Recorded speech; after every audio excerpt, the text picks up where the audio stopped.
Sit back and relax. It's time for your daily dose of Big D Energy.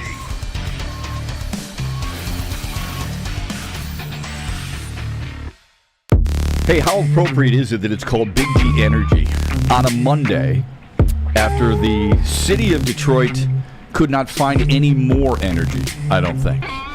Welcome on Martin Luther King Day. Glad you're with us. He's the great Lindsey Hunter. I'm Matt Shepard. We're filling in for Neil Rue and Darren McCarty, and we're really fortunate. I mean, really, really lucky today to be working. I'll guarantee you that you wake up this morning, and I'm not even sure Lindsey even woke up. I think he just stayed up all night long. But I'm telling you right now, when you get the opportunity to come in here, work with Spencer Raxter, Mike Gentry, Lindsey Hunter, I feel really fortunate. I wanted to talk about what this city, about what this football team, and about what these fans are able to experience. Really, really lucky. How you doing, buddy? Man, I'm reeling, but it's a good reason to be reeling. You were downtown, yes. So you felt the vibe. Oh man! And you've had that vibe as a player, yes, before. Yes. Describe it for me. Well, it's just a feeling of electricity in the air. You can just everywhere you saw people, you felt the energy. Mm-hmm. Like there was nobody. It was minus whatever last night, mm-hmm. and you saw people in droves out just yelling and screaming and celebrating like it was summertime. Mm-hmm. And it was amazing, man. I mean, I'm not used to that cold like that, so it bothered me. But to see the people feeling the way they were feeling after all these years of, being let down, not having any hope in the team, mm-hmm. and now to see the team, which I'm going to keep bragging on myself. I predicted this during the summer. Brag away. Brag away. You deserve it. And so it was just amazing to watch the transformation of the city mm-hmm. for football, I put this out on X last night. Every year, I have 3 sons and a daughter. Every year, once a year, I would call my sons and say, I'm sorry. I'm sorry for raising you as a Lions fan. Because there is at some point during the year that they're breaking your heart. That's not the case anymore. I know, that's sad. Last night, my sons are all texting me, and they've got beer mugs clicking, right? Hey, we did it. They're experiencing something that I only experienced once as a kid, and I was a young adult. I covered it when the Lions actually won a playoff game. Now they've got that, and it was really kind because they said, Dad, I hope you're enjoying it as much as we are. I hope they are. I hope everybody is. This is what sports does, though. Sports brings you together. Yes, absolutely. You were downtown. I'm with people. I don't care who you're with. If you're a Lions fan and I'm a Lions fan, we've got kinetic energy right there. Right. We're not angry. Right. We're happy together. Right. This is not Dallas today, right? Oh, this is God. not Miami today, although I don't think they care quite as much. No. Dallas cares a lot. This is what sports can do. And you know that because you've been part of a team that brought a team and a city and a players and people together.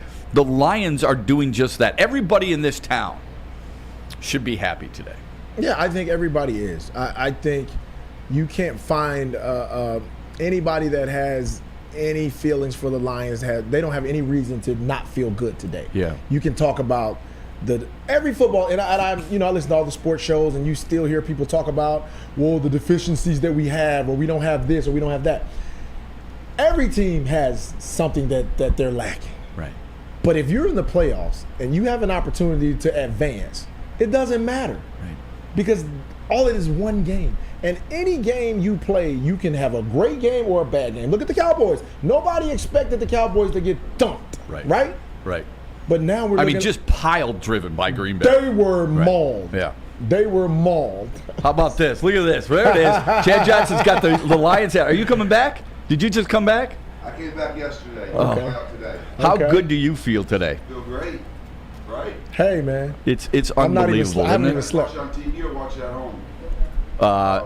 Same thing. Yeah, home TV. Yeah, he was downtown. I was downtown. He was downtown. No, right in the middle of the mix.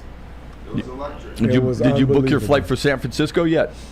We're waiting on that. Okay. All right. You got to get there. We're You getting got ahead to of get there. ourselves here, aren't we? I don't know. I don't think we necessarily I need love to. it. You see how everybody comes in? They're all happy. They're smiling. It's Everybody. -5. It doesn't matter. It feels like it's 95 out, Oh, that's doesn't it? great, man. Yeah, you too, too. man. Yeah, thanks, man. Appreciate it very much. right. Listen, Yes, sir. here's the thing. I love emotion. Right? I think it's and the emotion was so raw. I saw people. I got a little emotional. God bless you. I saw people crying last night, Yes. and I can relate. And I think it's great. There's nothing wrong with a grown man crying. I No, cried when no. the Red Wings won their first Stanley Cup. I cried when I was a young adult watching the Pistons win their first championship. I cried in 1984 when the Tigers finally won. People have the right to do that. I cried last night twice. Did you? Cried twice last night, yeah. It was emotional. When did you cry, Spence? Why did you? What stirred that up for you? I cried when Amon-Ra St. Brown got that first down. Okay, so To seal the To deal? seal the deal. Yeah, I okay. stood up. It was on camera. We were right here.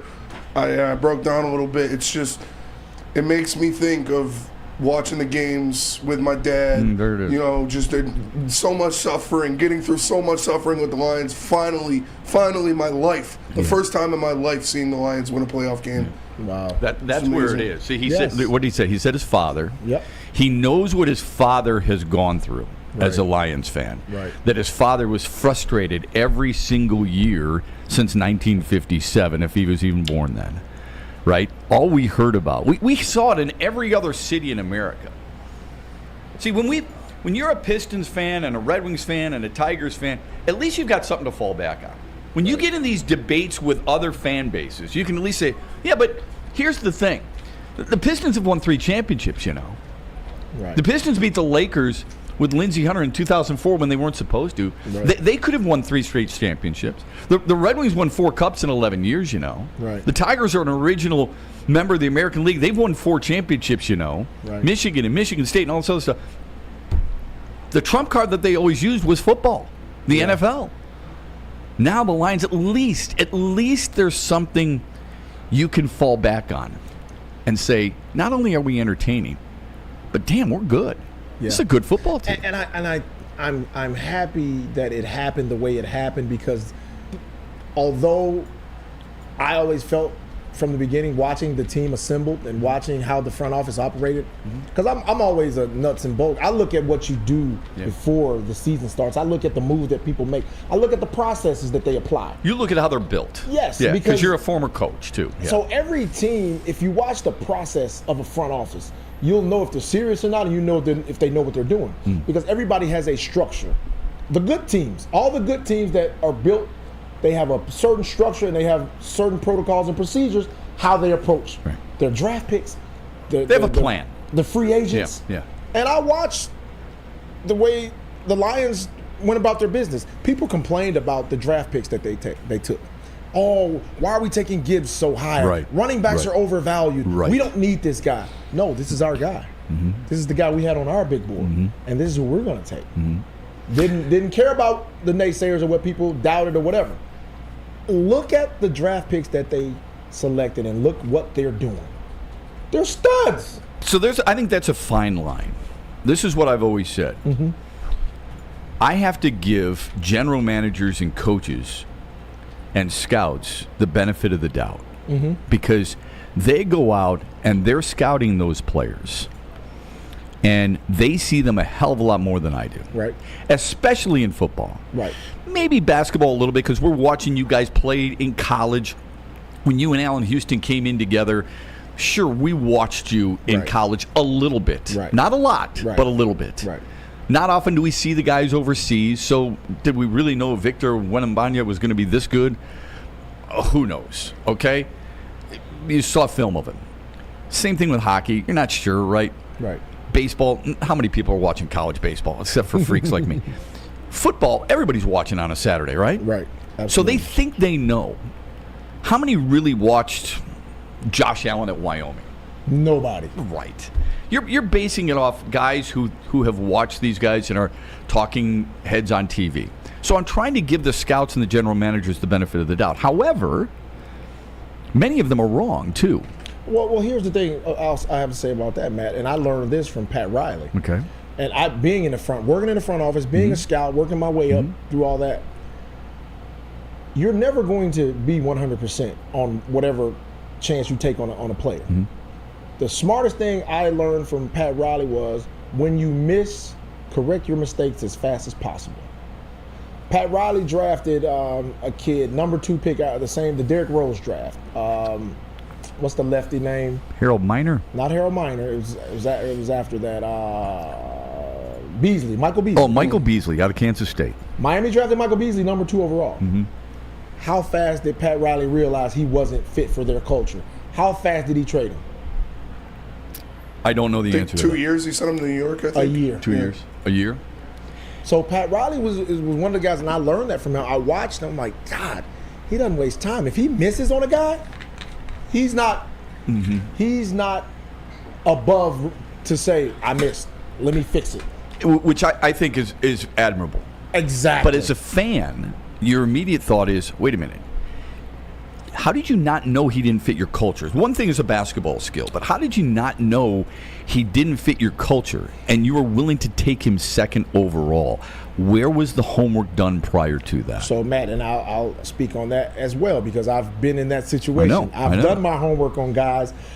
I've flown to cities and interviewed teachers and guys that worked at the store that knew him and did all of this work. You do all of this analysis and you gain all this information. And it's just like a marriage. You don't know that person until you live with them. You can date them all you want to until you're coming home every night doing and seeing all the little idiosyncrasies that they have and that you have. You don't know them. Right. And you could do your due diligence and bring a guy in, and when you get him and you go, after a month you go, okay, it's not what we thought. It happens all the time. And I've experienced it. That's how, because my whole thing as a scout was, man, how did I miss that? How did I miss that? Right. But some things you just won't know until you live with them. Interesting. Yeah, that's a great perspective. And I'm glad you brought up Jahmyr Gibbs because I do wonder how many people out there, when the draft took place and Brad Holmes took Jahmyr Gibbs, the running back out of Alabama, how many people were going, what are you doing? Why are you doing this? This is not what we need, which I always go back and say, you don't draft for need. You've rated certain players. If that player is there and you like him that much, you take him and you find a way to make sure he is part of your team. And the way the reason you take him is because of not just his talent on the field, but how he fits into your culture. Right. Which is, I think, the biggest compliment Brad Holmes, Dan Campbell, and really their entire organization. You could start from ownership all the way down. What they have done, when people always talk about building a culture, I think it's such a catchphrase. It is. And such a cliche. However, what they're trying to do is they're trying to bring guys in who believe in one another and who fit a certain type of, not just scheme, but culture within the locker room. This team embodies what Detroit is all about. And I think it's very similar, and I don't say this just because you're here. I think it's very similar to your 2004 team. Oh, absolutely. I think the reason I love the 80s Pistons. I did. I loved everything about them. I loved the toughness. I loved the bad boy image. I loved all that stuff. We lapped it up with a ladle for good reason. But 2004 was special because you guys embodied what I thought this city was all about, and that's, I know it was going to work, but you guys really were like that. This team is very similar to that, don't you think? I think so. What's the similarities you see if you can kind of use the two sports and connect them? Yeah, I think when you look at any team that's constructed a certain way, like you were talking about, our 2014, we had a bunch of personalities that meshed so well that we self-policed one another. And those are the best teams, right? Those are the best teams. And hearing some of the things we heard from the locker room of the Lions, you got that sense that, these guys are going to make sure whoever comes in is going to be a family-oriented type of situation. You're going to have to do what the soldiers do. We don't go outside of what we do here. And I kept hearing that mantra, and it makes sense because it reflects to the field. It reflects how much guys are pulling for each other. Mm-hmm. That makes a difference in a receiver blocking downfield. Or you get a situation like Pittsburgh when a receiver just stands there and watches his running back gets decapitated. George Pickens, yeah. Yes, that makes a difference. Yeah. I think we're going into break now. It's a great point. When we come back, I do want to hear from Brad Holmes in case you missed it, because Lindsey brought it up. He's the construction, right? He's the guy who mapped out this blueprint. He figured out which guys he wanted and why he wanted them. What great satisfaction he has, and yet the job is not yet done. We'll hear from Brad Holmes, the general manager of the Lions, when we return right after this on Big D Energy with Lindsey Hunter.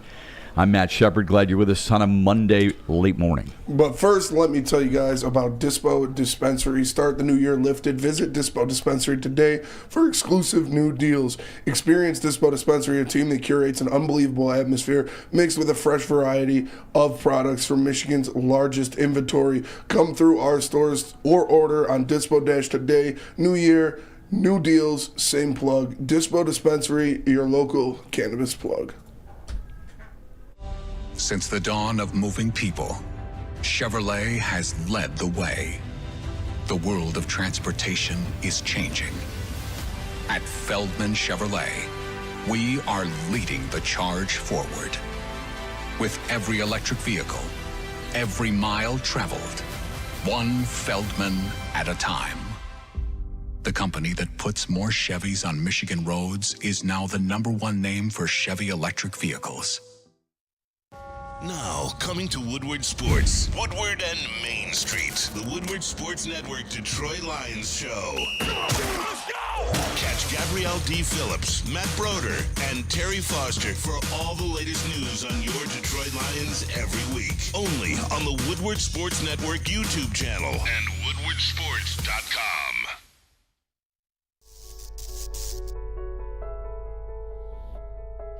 We've just received word. The world's cannabis supply has vanished. The public is outraged and has taken to the streets in response to this tragedy. The individual responsible acted alone, and we can only hope they will make things right soon.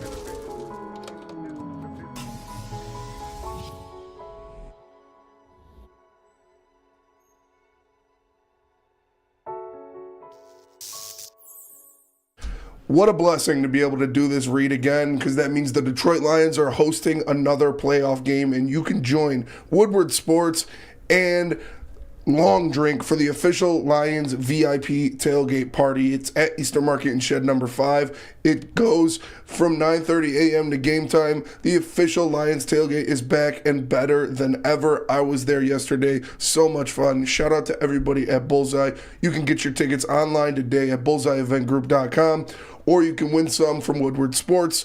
Just subscribe to our YouTube, follow us on Instagram, and direct message Lions VIP. We play next Sunday back here at home, guys. So look, we got the winner of Tampa and Philly, which is tomorrow. We'll be here at 3 o'clock back at Ford Field because you guys f***ing earned it. Dude, how electric was it out there? I'm telling you what, it doesn't get any better. It's everything you dream of and then more. All right, that's outstanding work. I got 2 game balls. All right, number 1, listen, when you come in 3 years ago, like me and this guy did, and you had a vision and you start working together and you've got an idea how you want to build it and the type of players you're looking for and how you want to go top to bottom, offense, defense, special teams, and you're in f***ing lockstep. You're in f***ing lockstep. I'm telling you guys, it's a shitty business. It ain't always perfect, but we do a pretty good job, baby. Right? But without this f***ing guy right here, man, Brad Holmes.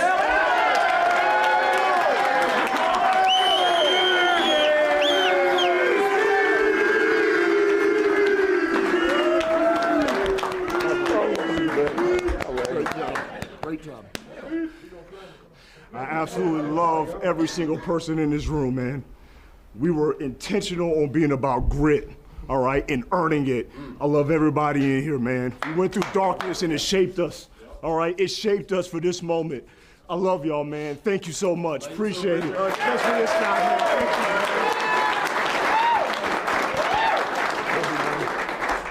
Okay, I'll just say it like this, all right? Hey, you're good enough for Detroit, Jay.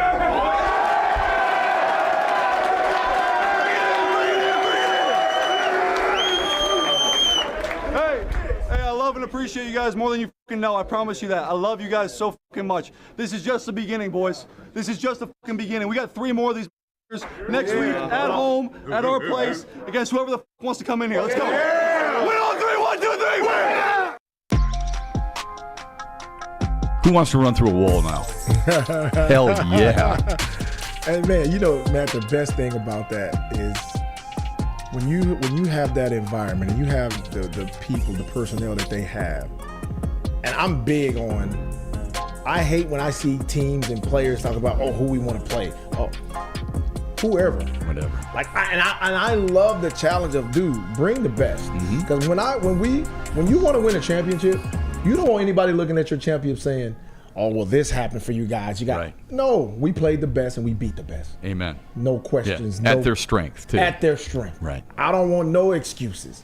And that's how I feel about them. So I love the Brad Holmes stuff. I mean, it's a little emotional. I mean, I get a little choked up when I see a man get that emotional. Right. Because not that they've arrived yet, not that it's complete, but this is what he envisioned. Think about this for a second.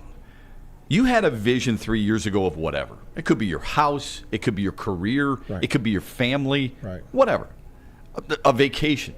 And it comes to fruition. It comes full circle to exactly how you expected it. That's what it was like for Brad Holmes. Right. He comes in here. He's got garbage. Yes. Think about how hard that is to overcome, to try and build it and understand that you're going to get knocked down. And people are going to take their shots at you. And people are going to question you. Even though you have a resume that tells them otherwise. You have to prove yourself on a regular basis. Right? Yep. And it started with drafts. And it started with a vision of how you want to build a team the right way. Right. From the inside out, when everyone's like, I want this guy because he caught this many passes, or I want this guy because he throws for this many, and he goes, I think I want to get a big guy in the trenches who, spits blood, blows snot, scratches a lot, burps a lot, and does what he's supposed to do. Right. Right? Absolutely. So what a feeling it is for that man in lockstep with his head coach and all the people in his office to finally arrive. It's pretty cool. Oh, it's really cool. And like you said, everybody wants the shiny toys first. Right. But you can get all the shiny toys you want. If those hogs in the middle aren't studs, your shiny toys will never be played with.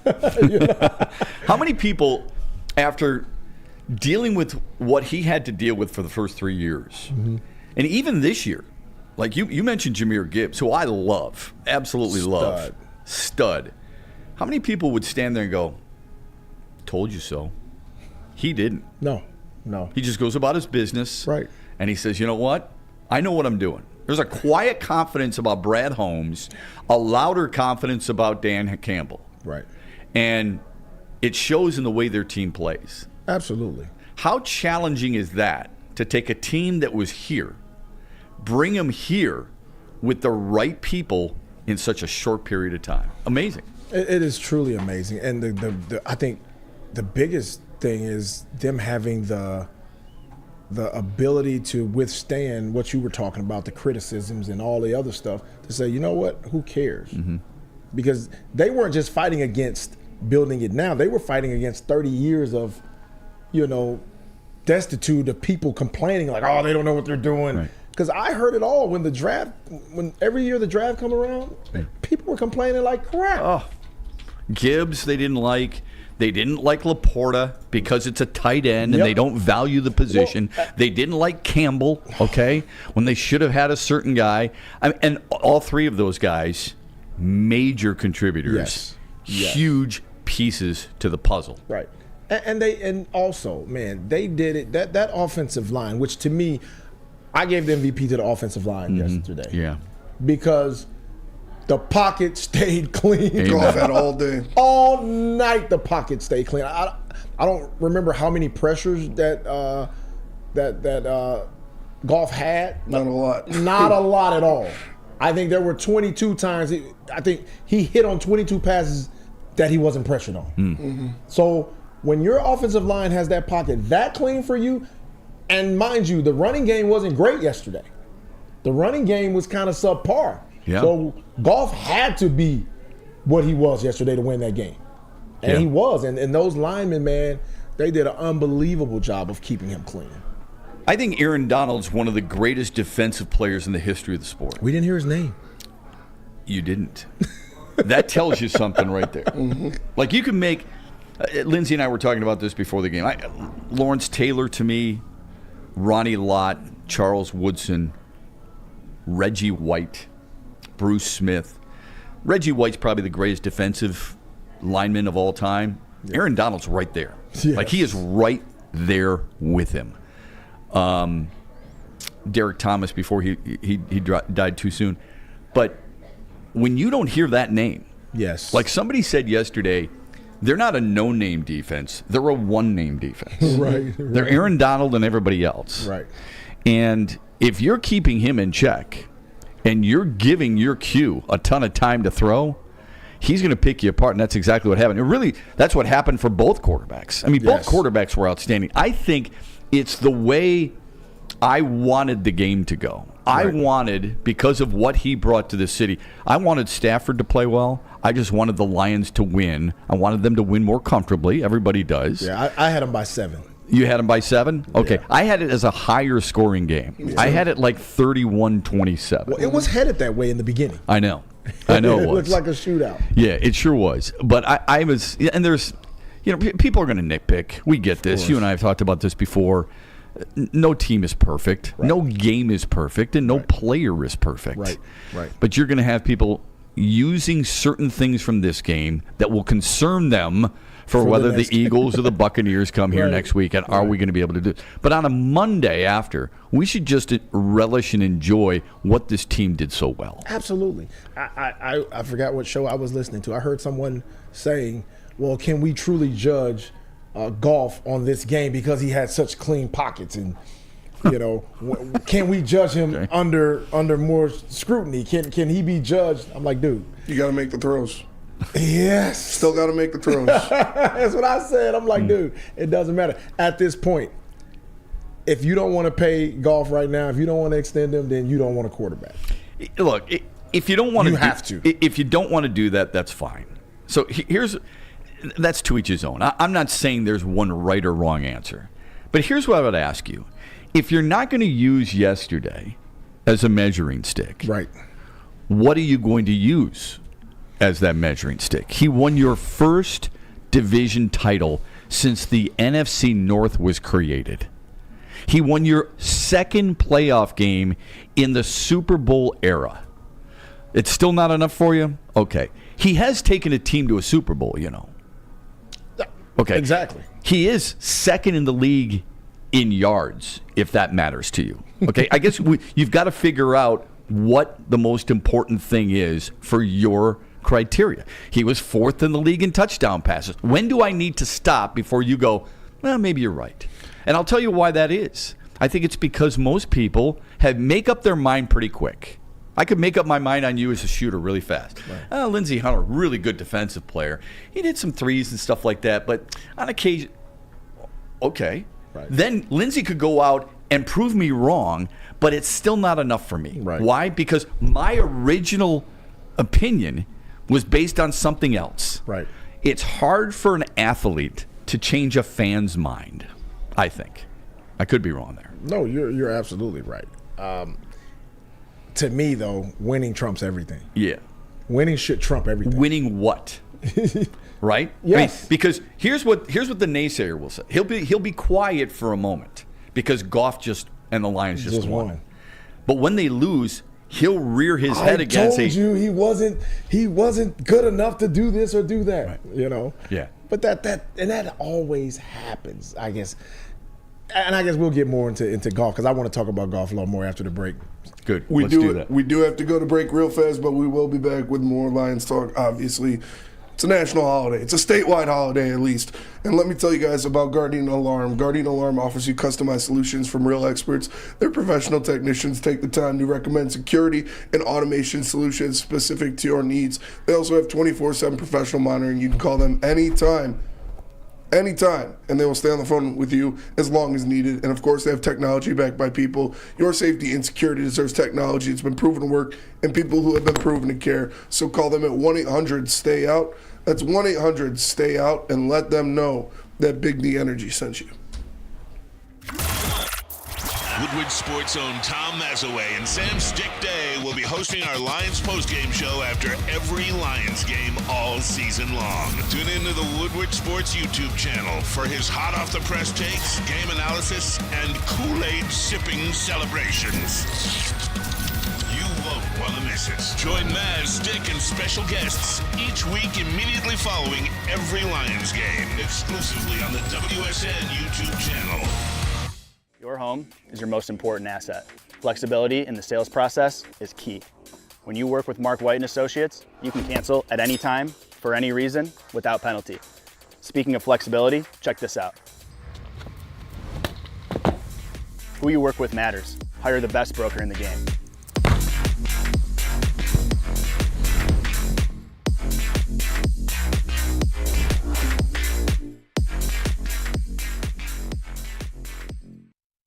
Join Woodward Sports' own Jeff Iafrate, along with special WSN guests for the most anticipated Lions season in decades. Filled with different surprises and expert analysis. You're not going to want to miss out. Go to our Woodward Sports YouTube channel on Sundays and tune in live from 9:30 to 11:30 a.m. For over 60 years, Fairway Pack & Co. has provided Michigan's finest restaurants, hotels, and casinos with prime beef, Wagyu beef, and dry-aged beef. Experience the Fairway difference for yourself today. Visit the steak shop in Grosse Pointe Woods for grab-and-go steaks or order online at fairwaypackingo.com. That's fairwaypacking.com. Now back to Shep and Lindsey.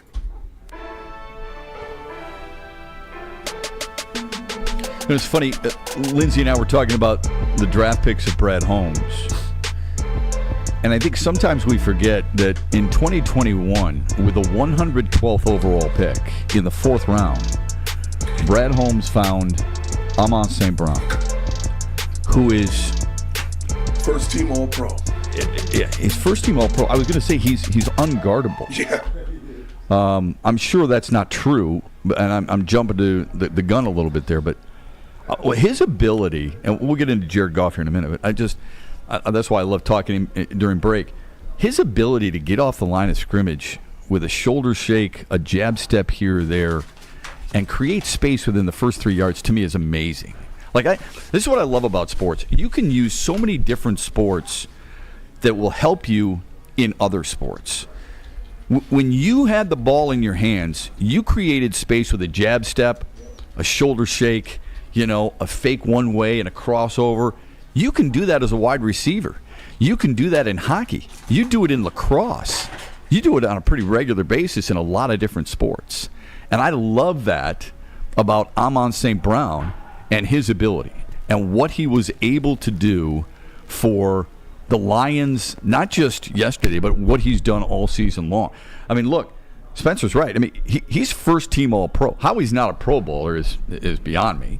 But he's first team All-Pro. It's just one of those draft picks that make you go, what did you see? How did everybody else miss it, right? That's when you know. That's when you know your front office is doing their due diligence. Mm-hmm. When they find guys that late in the draft that they're like diamonds in the rough. Yeah. And he reminds me, I always say his clone is Steve Smith. Yeah. That's a good one. That's his clone.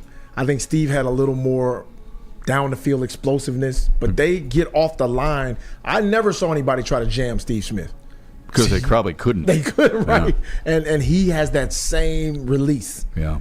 And he's tough as nails. I mean, watching him make those catches in traffic last night, come on, getting those crucial first downs. I mean, he was a man amongst boys last night. Little Antonio Brown in him too. I think sometimes, and that's my fault too. I think sometimes we use diminutive wide receivers, slot wide receivers, and immediately compare them to other slot wide receivers. Yes. And I don't think Steve Smith was a slot, by the way. No, he wasn't. Nor was Antonio Brown. Nope. But I'm sure there's a lot of people who are like, oh, that's a Danny Amendola, that's a Wes Welker kind of guy. I mean, look, I think that's why those are good comparisons. Those guys aren't slots. He isn't always a slot, right? But he has that talent. Yes. And I wouldn't be trying to try and jam him at all. All right, you brought up Jared Goff, and you wanted to talk about him, and for good reason. I love how he handles himself. Yes. I like athletes who let their play do the talking, and Jared Goff has done that. In a year and a world where we can be bitter about a lot of people trying to degrade our accomplishments, he chose the high road. He's been very quick and at times contrite with some of his thoughts following games and even getting ready for games. But he earned a moment last night, and I think all season long, and he deserved to take a bow, I think. Absolutely. And people don't understand. The hardest thing for a player is to gather his thoughts and speak with some normalcy after a highly competitive game. It's hard as crap to go out and talk with some sense because you got so many emotions going through you, especially when you lose. That's why I have so much grace for guys after they lose and they say stupid stuff, because you feel a certain type of way. Like people say, "Oh, sore loser." Yeah, you're right. I'm a sore loser. What, you want me to be happy I lost? Right. No, I'm a sore loser. Yes. What would you expect? Exactly. I mean, but athletes sometimes are damned if they do, damned if they don't. Right. If you're calm and you're cool, where's the emotion? If you're really emotional, boy, you got to be more professional than that, right? Exactly. Yeah. And it's funny because somebody was talking about Jared Goff's response and how he leads that locker room, how he leads that team, and and those guys get behind him, And he's not a guy of many words. He's not gonna go on a long tangent but he's an interesting guy, interesting personality. I like his leadership style. In what way? I just like you said, I like the calmness about him. I like the fact that he doesn't have to be, but then he'll show you, hey, I can get fired up also. Look, you've been a leader at the highest level. What does it take to lead other men in a sport full of type A personalities of guys who were leaders in their own right before? In other words, what does it take to get guys to follow?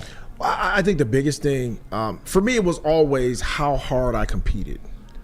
Like, I wasn't going to let anybody out-compete me, even in practice or whatever. So guys respected that to a point where they were like, okay, we'll never question you. When Lindsey has something to say, you listen, because the dude, he plays his heart out every single minute. And guys respect that. And it's the same way. When you watch your quarterback go out and he gives it his all every single game, he takes the brunt of everything that went wrong, and he doesn't blame anybody, takes the blame himself, and keeps playing, then that's the guy I want to follow. And that's what you see with the Lions. And I heard people, I'm going back to the after the game, questions or whatever. The contrast was I heard Jared Goff talk about, what happened after the game and his emotions. And then you hear the other quarterback, Matthew Stafford. You hear Stafford talk, and people were like, well, he didn't give Detroit any credit. Like, you booed him all night. What you want him to say? If you boo me all night, do you think I'm going to turn around and say anything good about? He didn't say anything negative, right? But he didn't say anything period. Yeah, we'll get into that. I do want to pissed off too. I know. I do want to talk about that because I think it's important, and I think it is somewhat hypocritical on our point. I do want to ask you this though, and I thought of you as soon as I heard this question to Jared Goff after the game, and it said, there was so much buildup externally for the Lions and for him specifically because he's going up against the Rams, right? Josh Reynolds was going up against the Rams, his old team. Brad Holmes, of course, is going up against the Rams, his old team. But internally, what was it like? And he said, look, we do what we do. How are you able to separate the two? How are you not inclined to use that build up from the external part of your career or of your profession and carry it over into the internal part during the game? How do you separate the two? Well, I think for him, I know for me, when we were playing against the Lakers, the team I had won a championship with, and we're playing them in the championship, you know, there were emotions that came out like, dude, I want to beat them so bad. So, but you have to go in focused on, hey, this is my job. Like, let me focus on what I have to do. And that's how you kind of compartmentalize it. Like, leave these over here for afterwards. Right now, this is what I have to do. This is what I have to focus on. And if I can do this the best of my ability, then I'll do my part and give my team the best opportunity to win. How challenging is that? Because for Goff and Stafford, I think both of them, that had to be a bear to deal with. Because that's all you heard about until the game. Yeah. That you know, banning all Stafford jerseys. You know, we don't want to hear no Detroit Rams. Yeah. You know, you heard this everywhere. You know, and it can tend to get personal because, you know, as fans don't have filters. No. They don't care. No. I heard fans talking about Stafford's wife, and I'm like, what the heck? Yeah. You know, it's okay. Talk about me as the player. That's cool. But everything else, hey, that's off limits. Let's keep it between the lines. Yeah, that was one of the bigger problems that Russell Westbrook had, and rightfully so. I mean, you pay your ticket, there's certain things you can say, but there has to be a limit too. Right. Completely understand. And I thought Jared Goff, I'm not saying he was the better quarterback last night, but he was just as good, if not better. And I think Lions fans should really appreciate his accuracy, his calmness, his ability to like when that fumble or that loose ball took place. That was the thing that worried me more than anything going in. Was I love aggressiveness. I love quarterbacks going downfield, and I love that they have great confidence in their arm strength and they can fit it in tight windows. And we saw that plenty last night from both quarterbacks. But the turnovers I thought were going to be massive. If somebody's coughing it up with these offenses, it's going to be tough to overcome. He took care of the football, and that was, I thought, the most important statistic he could have had, even more so than his quarterback rating and his touchdown passes. Yeah, and you know, in the playoffs, turnovers are monumental. Yeah, I bet you can look up the stats, and whoever wins the turnover battle normally will win. It takes a lot to overcome that, and you know, there were some games when he was a little loose with the ball. He fumbled it. He had some picks. But you just knew if that pocket's clean like it was, man, he's gonna have every opportunity to make plays. So you were watching the game last night with some friends. There was a point where I think Lions fans felt like it was deja vu in New Orleans and Seattle and even Dallas again earlier this year when Taylor Decker was called for illegal motion and he did not budge. Yeah. And it was really Dallas. There was a point, I think, where a lot of people were like, are you kidding me? They really do have it in for us. But you mentioned Stafford earlier, what he had to say afterwards about who he's happy for. We'll get into that when we come back right after this on Big D Energy on Woodward Sports. But first, let me tell you about comfort foods from Big Boy, because it's wintertime. You know that for sure. It is cold out there, and the best way to get warm is get into Big Boy and get some comfort foods. You can try the veal parmesan or the new Southern Comfort chicken bowl. How about breakfast? The stuffed potato pancakes are back. The classic lumberjack, Santa Fe garden, also the new apple pie hotcakes that are too good to miss. You can top it all off with a gingerbread shake for dessert. Big Boy, stop by your local Big Boy today. Have you ever wondered where all the finest restaurants get their steaks? It's Fairway Packing Company, providing Michigan restaurants, hotels, and casinos with prime beef for over 60 years. But now you can buy these cuts of meat for yourself at the Steak Shop by Fairway Packing Company. Prime porterhouse, A5 Japanese New York strip steak, dry aged Wagyu beef tomahawk.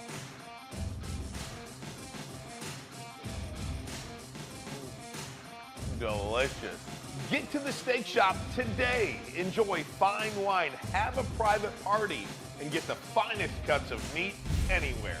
The Steak Shop on Mack Avenue in Grosse Pointe Woods, or order online, fairwaypacking.com.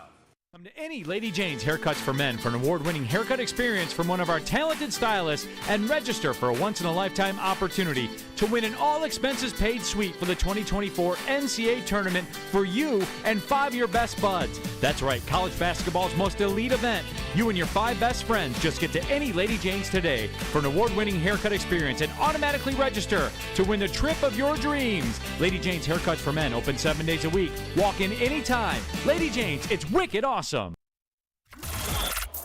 Woodward Sports' own Tom Mazaway and Sam Stick Day will be hosting our Lions postgame show after every Lions game all season long. Tune into the Woodward Sports YouTube channel for his hot-off-the-press takes, game analysis, and Kool-Aid sipping celebrations. You won't want to miss it. Join Maz, Stick, and special guests each week immediately following every Lions game, exclusively on the WSN YouTube channel. Are you sick and tired of wearing the same old Detroit sports merch? Well, we got the spot for you. It is woodwardsports.com/shop. Go out there and get some of the best merch available. They got the Stoke Not Scared shirts. They've got beanies. I know it's cold out there. Get yourself a beanie. Get yourself a hoodie. woodwardsports.com/shop. It's all you need. We got it all. Now, here's what Matt Stafford had to say about you guys last night. When Sean McVay was up here, he said that he was happy for Jared Goff and whatnot through their time together. You've been here in Detroit for your first 12 seasons. Just how do you feel about the city of Detroit? I'm happy for the players. Happy for those guys. Matt, you showed incredible. By the way, that was Corey Woods. Shout out to him for asking that question and getting that clip up there. Yeah. So that's going to create a lot of controversy, isn't it? Right? No, seriously. I mean, Spencer came in today, and look, he wears his heart on his sleeve, and I love that about him. I do. But you took offense to that, didn't you? You didn't like that. I did not like it. I'm not going to lie. I did not like it. I will give him a pass a little bit because of the raw emotion right after a loss. Yes. For sure. But he was directly asked about the city and didn't mention him. Yeah. So here's my response to that. Let's just put it in context. And Mike Gentry and I were talking about this earlier. When they won the Super Bowl 2 years ago, somebody on a desk, I don't know if it was NFL Network or ESPN or whomever, asked him specifically about Detroit. Mm-hmm. And he was glorifying the city and its fan base and what it's meant to him as a professional and what it's meant to him and his family, right? What it's meant to him emotionally, constantly, right? When I was calling Tigers baseball 2 years ago, we had him in the booth. He could, for Miguel Cabrera's 3,000th career hit, could not say enough great things about this city and the people who make this city what it is. Last night, and Lindsey just brought it up a little bit ago, you're getting him in a very raw, emotional state. And you're asking about the city that just, and rightfully so, by the way, booed him as he came on the field for warm-up, booed him as the Rams were introduced, and booed him as he trotted out for his first possession of the night. And you want him to go, you know what? I'm super glad for the city. So it's, in other words, the hypocrisy here is I can boo you and expect you to say thank you afterwards. After that, to me, makes no sense whatsoever. After getting beat down. Right. After getting beat down and losing an emotional game in which he played very well. Right. Now, if I'm and I am a Lions fan and I'm a Detroiter, I want people to say good things about my city all the time. Right. Absolutely. Okay? It's the religion and the music. And the family. I can say that my aunt is really fat, but you can't. Right. I can say that music sucks, but even though it's my genre, but you can't. Right. I can take digs at my religion, but you're not my religion, you can't. Right. Now, suddenly, it's that type of situation, I feel, for Lions fans. I can say what I want, but you can't agree with me about my city or about my team. Right. And put yourself in his shoes, too. Spenny, put yourself in his shoes. You know how it is. You go play a football game, or just say you're in high school or whatever, and the other team or that everybody in the stands is, you suck, Spenny, boo! How are you going to feel after that game, especially if you lose? It's true. Lincoln High School. Hate Lincoln. Terrible. There you Never go. say anything good about them. They're our rivals. Hated Lincoln. But what if you went, let's say you were a coach. You wanted to coach high school football. Mm-hmm. And you ended up coaching against your school. It's happened. It's happened plenty of times. How do you expect them to respond? Hey, way to go. I hope you beat us today. We have to be realistic when it comes to this stuff. Right. You know, it's hard for us to put us in somebody else's shoes when it goes to something like that. And especially athletes. Yes. Because you are so driven, the good ones anyway, are so driven to win and want to be so perfect all the time that is your nature. So immediately I would guess the defensive mechanism comes up. Right. I mean, are people in the chat upset about that? Do you think they feel the same way, or do they not understand where we're coming from here? It's mixed, but most people are saying screw Stafford. Yeah. Yeah. you yeah. know, Yeah. most people are like, you know, but which is understandable. But I'm looking at it from a standpoint of he just finished the game, dude. He got brutally battered on a play, and then he had to be taken out. He was getting beat up. Yes. Yeah. Yes. No one's ever questioned his toughness. I don't think that's what anybody is. And I remember we were sitting there watching. I remember the hit he took. He got hit low, and that one guy hit him in the face. I was like, ooh. He looked knocked out. Yeah, I was like, that's bad. And he was holding his shoulder. Mm-hmm. And I remember when he went into the little booth, I was telling one of the fans, I was like, I said, one thing about Stafford, and this is known throughout the NFL, he's one of the toughest guys ever. Without question. I said, he's coming back. I said, there's no way a playoff game in Detroit, I said, you'd have to kill him for him not to come back out on that field. Let me ask all you guys this question. If it weren't a playoff game, if it's a regular season game and he's back at Ford Field, do you think he's getting booed? No. They come to Ford Field next year, too. Rams are coming to Ford Field next year. Right. He'll get a tribute video. Do you think he gets booed? See? No, I don't think so. No, Okay. I don't think so All right. either. So we think it's just the circumstance, right? Yes. And here's the reason I bring it up, and I've said this when I was hosting a show, I think, with Braylon Edwards.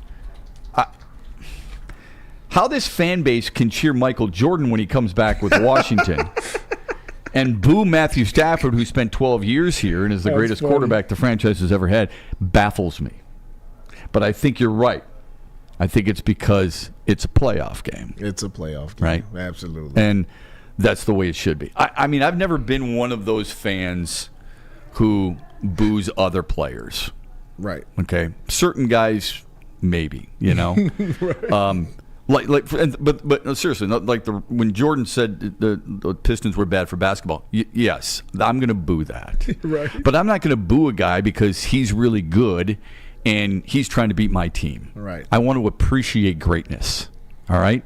Not a huge Chris Sale guy, but he's a really damn good pitcher. Didn't like what he did with Victor Martinez and the binoculars and all that other stuff. Right. But I'm not going to boo him. Matthew Stafford, I understand where people are coming from. I'm not sure the booing was necessarily warranted. Yeah. You want to cheer for your guy, and you should. It's Jared Goff. It's Taylor Decker. It's all those guys. I'm not going to cheer for Stafford. I'm going to cheer for my guys. Right. But the booing, I was questioning a little. I don't really care because I've been booed before, so it don't bother me. Yeah. Like, I just laugh and go, hey, whatever. I try to, if my team can beat your team, then I'm going to have the last laugh. Exactly. That's how I feel. Exactly. I'd boo the Pope if he was playing quarterback against the team I'm playing in the playoffs. And that's the thing. It's all in fun and games. It's all in the spirit of the sports. Right. You're cheering for your team, and you boo the other team. Yeah. That's just it's not a huge deal. I was at the national championship game in Houston, and people were constantly on the Michigan side booing Washington when they take the field just to be loud. I think that's the other thing. They want to be loud to try and disrupt what the other team is doing. It's not as much the angst and the visceral as it is just trying to disrupt what the other team is trying to accomplish. Right. And that like last night, it got so loud in there at one time when I think it disrupted what the Rams were trying to do, and they had to end up calling a timeout. So they had to burn 2 timeouts. Yes. And I think that was really part of the effectiveness that Detroit sports fans have. And I think Detroit sports fans in general, it shows you again. I say this quite a bit, and I know people roll their eyes because they think I'm a little bit of a homer, but I've always said, it's the greatest sports town in America, blah, blah, blah, blah, blah. There's a lot of sports towns that can say that. Boston can say that, for example. But I really think with Detroit, it shows you last night how important sports is to this town. We don't have beaches in Hollywood and L.A. We don't have Broadway and Times Square in New York. We don't have the glorious lake effect and some of the greatest restaurants of Chicago. Here's what we have. We have our sports teams. Right. Like, when Tommy Hearns shows up at a Pistons game, that's a big deal. Right. You know it's a big game, right? When a player from the Lions goes to a Red Wings game, that's a big deal. When the Tigers show up at a Pistons game, that's a big deal. People are like, hey, there's this. Those are the heroes. I mean, sure, there's the Kid Rocks and the Eminems and the Bob Segers and the Ted Nugents of the world. But overall, our heroes are not necessarily actors, actresses, or even musicians. Right. There are athletes in Detroit. That's what. Did you get that same feeling when you came here? And how quickly did you sense that? I mean, day one, I was blessed enough when I first came here. Isaiah was still playing. Yeah. So I got to see everywhere we went, there were people that enamored him, and you got to see the best of the best. And here, he's immortal here. So you got to see things. I was like, I'm a young 21-year-old wet behind the ear kid. Yep. And I'm looking at this like, wow, these people are coming to see us play, and people know who you are. I met Tommy Hearns, met, all these people that you always just see on television. Yeah. They're here at our games. We had Eminem in our locker room. So this city, it's just that way. And when you become part of it, that's when it becomes really special to you, and you understand and you see how teams are built, and you see when Brad Holmes says we built this team off of grit. Oh, that's our city. Yeah. That's what we want. We want the bad boys. We want the going to work Pistons. We want the grime and gritty Detroit Lions. Yeah. And that embellishes everything that this city stands for. Here's what I do wonder. Like, Brad Holmes gets it. Why don't more people in charge see the same vision? Now, it's easy for me to say that because it's working. Was I saying this a couple of years ago or even last year, especially the first half of the season? Maybe not. But when you see, it seems so logical to you now on how he built this team and why it is so good right now. Right. Speaking of good, Aiden Hutchinson was really good. Is he a franchise player? Jared Goff said perhaps, and Dan Campbell said the same thing, greatest environment they've ever been through. How much pride do you take in that? We'll get into that and more when we come back. Big D Energy on Woodward Sports. He's Lindsey Hunter. I'm Matt Shepard, and this is Spencer Raster. And let me tell you about Swiss Insurance. Football season is alive still for the first time in 31 years. Yes. The Lions football season is alive into the divisional round. And what else is better than insurance? Come on, you got to get some insurance. Shop it like a pro with Swiss Insurance. They cover Woodward Sports, and they should be covering you too. Ask for Mark at Swiss Insurance today. That's Mark at SwissINS.com, or call him at 248-800-4177. That's 248-800-4177. It's Mark with Swiss Insurance. At Planet Fitness, you can get energy without the judgment. Hi, can you help me with this? You don't know how to use it? This is better. Join now through January 12th for just 24 cents down, $10 a month. Never intimidating, always free fitness training and equipment for every workout. Join today during the Big Fitness Energy Sale for 24 cents down, $10 a month, cancel anytime. Deal ends Friday, January 12th. Over 50 Metro Detroit locations. Stop searching for a vehicle and start finding one. Les Stanford Chevrolet Cadillac makes it easy. We harness the power of multiple dealerships and own the biggest selection of GM brands in the area to get you the car you need. With the Les Stanford Group, you'll have access to 4 different dealerships, providing you with more makes, more models, and more choices. We're connected to more than 1,000 vehicles. And with so many high-quality CPO vehicles available, you'll find new car quality at pre-owned prices. You can start and end your search at lesstanford.com today.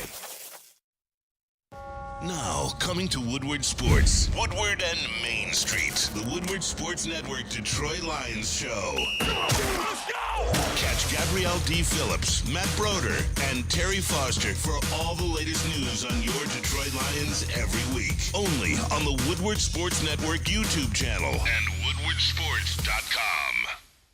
RIP to the same old Lions. Big thanks to Sheila, Brad, and Dan for putting them to rest. And guess what else found its grave? Same old rock, paper, scissors. Jack Labrador has revolutionized that tired game with 2 new symbols and a franchise-changing 3-point play. Discover the action at jacklabrador.gg now and find out why once you go Jack, you never go back. And a big shout out to Dean and John yesterday. Came to the live stream, hooked up the boys with a bunch of pizza, a bunch of chicken, some sandwiches.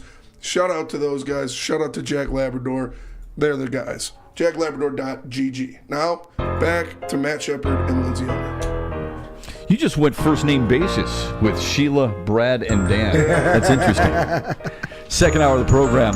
Glad you're with us on Big D Energy on this Monday afternoon. He's the great Lindsey Hunter, multiple world champion. I'm Matt Shepard. We're filling in for Neil Rule and Darren McCarty. We've looked at the Lions in the first hour of the program and the success they've had. We've mentioned the right people, I believe.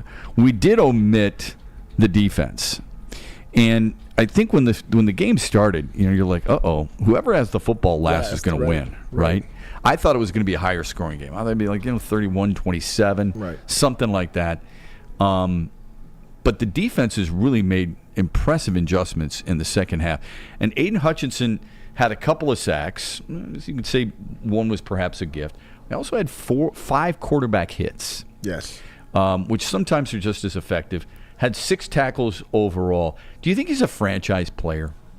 He's trending that way now. He struggled for a big part of the season. But man, last night he was flying off the edge. I watched him purposely a couple of plays when he was flying off the edge so much they had to just grab him. Yeah. And I was like, okay, he's on his game tonight, which we desperately needed because you can't let Stafford sit back there and dissect your defense. Yeah, you can't let any quarterback sit back there and do that because they're going to kill you. I think what's happened here is there's a standard that is always set by an individual or a team. Right. And then everybody expects you to reach that standard. It's almost like a salesperson. Right. When you're in sales, hey, I just had a really good year. But my boss just said, I need an even better year next year. Yep. And eventually you're going to have to continue. Those are hard to reach, those numbers, aren't they? I mean, salespeople would know that better than I would. I think sports is the same way. Basketball, you're averaging 30 points per game. Wow, what a season right now for Jaylen Brown.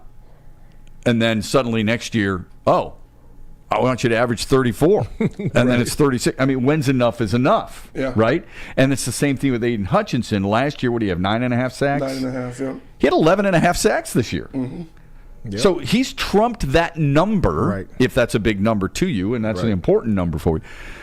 I don't know if that makes him a franchise player, but to Lindsey's point, he's trending that way. Yes.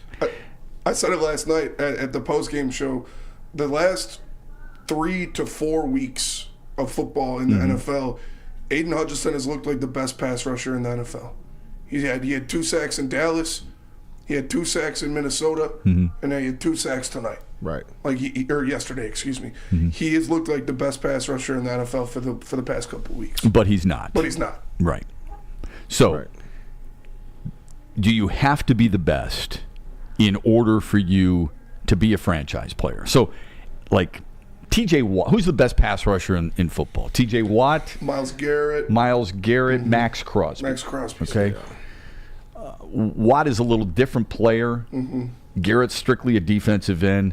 If you compared Aiden Hutchinson to Max Crosby, who would you side with? I'd take Crosby still. But Hutch. For sure. How about Trey Hendrickson? I'd probably take Hutch over Hendrickson. He had a great year, though. Yeah, 17 and a half sacks. Yeah. It's a good debate. The Lions in general haven't had that type of pass rushing sack ability in a long time. Mm-hmm. Yeah. So for me, for example, I think the best Lions pass rusher of my life is Al Bubba Baker. That's a long time ago. Right. Al Bubba Baker was an absolute menace. Could not stop him. Aiden Hutchinson's not there. It's different. I understand that. It's a different time and era. He's not Micah Parsons. Plays a different position. Right. But it's nice to discuss on whether or not he's a franchise player. He's a hell of a player. I'm glad he's on the Lions. I just don't know if he's a franchise player just yet. Yeah, That's all. I mean, he's for me. I had a couple years of Robert Porsche as one of the best edge rushers I saw for the Lions. Yeah. Ziggy Ansah. Aiden Hutchinson's he's going to be up there. Yeah, I think Hutchinson's better than Ansah. I would agree. Porsche's a really good example. Love Big Black. He's a great guy. That's what he called himself, Big Black. Love that guy. He was a great player. An underrated player, I think, for the Lions, quite honestly. And a hell of a leader, too, by the way. So really enjoyable stuff. The atmosphere in general. Now, I wasn't at the game. You were not at the game, but you felt the atmosphere downtown. Yes. Compare it for me to something else you've been through. Oh man, you can't compare it to the championship, but you can compare it to. That's a different feel, isn't it? It's a totally different feel. Yeah. But I can't compare it to the journey to the championship, because every game we would win, we would mark off, number 10 or number 11, however many games it took us to get to to win it all. And fans were waiting to see which player would come out to mark off the number. Right. And it was... Oh, on the court, you're saying. Yeah, that's right. I remember that, yeah. And it was electric. Everybody was going crazy when you came out to mark off the number. And walking around downtown after that game, man, I mean, all you saw was blue everywhere, and everybody was Lions, everybody, like you said, the connection was unbelievable. Yeah. Everybody felt that same connection. Everybody for that night felt the same relief and joy at the same time. Suddenly you got more best friends. Exactly, around, right? exactly. Yeah. Cars were letting you walk in front of them. Nobody was blowing at you. It was just a big happy family, and you could feel it. Like, dang, everybody's happy tonight. Yeah. Nobody can do no wrong tonight, What do you think it means to this city? Oh, dude, I've been here for over 30 some odd years. Yeah. I mean, you're a Detroiter now. I'm definitely. Yeah. And I always, jerk my buddies' chains who's, diehard Lions fans, and just to hear them like fussing at me because I give them crap all the time. Last night they were in the bar yelling, "I told you, I told," and then I have to give them crap back. No. No, you told them. I told you because you didn't believe in the beginning. Right. Well, you haven't been through what we've been through. I've been here just as long. When does that get a little old? It's already old to me. I'm tired of it. I tell spinning them all the time. Let it go. Yeah, you know what it is? It's mom and dad saying they walk to and from school both uphill both ways. In the snow barefoot. That's what it is. It's over now. It's over now. I talked about it last night. I'll never be able to experience that feeling I had last night until the Lions win a Super Bowl. Because this team will never go on a 30-year stretch without winning a playoff game ever again. For the rest of my life, at least. And it's funny you say that, Spence, because my buddy Daryl. I'm glad you said that. I'm glad you said that with such conviction. Yeah. Because my immediate thought was, hold on a second. When the Lions won that playoff game against Steve Berline and the Cowboys, the belief, the national belief was, those are the two franchises that we're going to go the rest of the 90s as teams to beat. One team ascended, one team descended.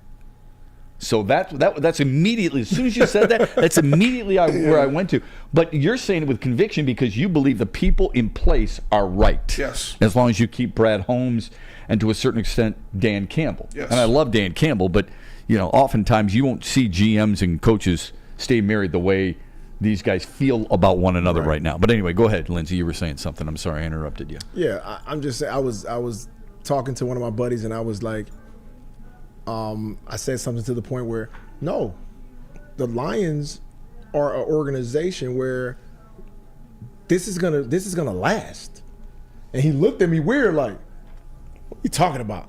I said, dude, they didn't just throw this thing together. Right. You remember the year Washington went and got Deion Sanders, and they just went and got a bunch of stars, and they barely made the playoffs? Yeah. And it was over after that?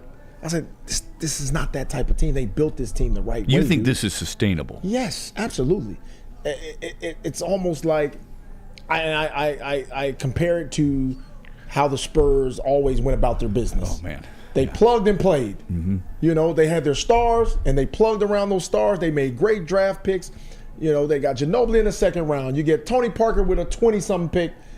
Guys end up being Hall of Famers. Mm-hmm. And you plug them around Tim Duncan, and ship keeps rolling. Yeah. That's how meticulous I think Brad Holmes has been with his drafts, with his free agency acquisitions, and that's the type of things that last. It's going to change, though. I mean, this team will not, no matter how successful this team is, it will not be the same next year. There are going to be hard choices, whether it be Goff, St. Brown, Decker, whatever the case may be. I remember watching that game last night, I'm thinking to myself, you know what? I'm drafting an offensive lineman at some point because I am a firm believer.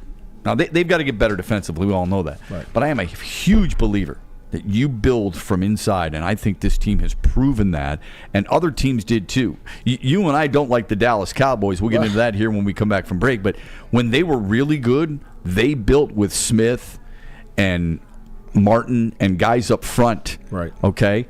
The Lions have done the same thing. We'll get to more of that, especially because Dallas is on the outside looking in. Green Bay really impressive.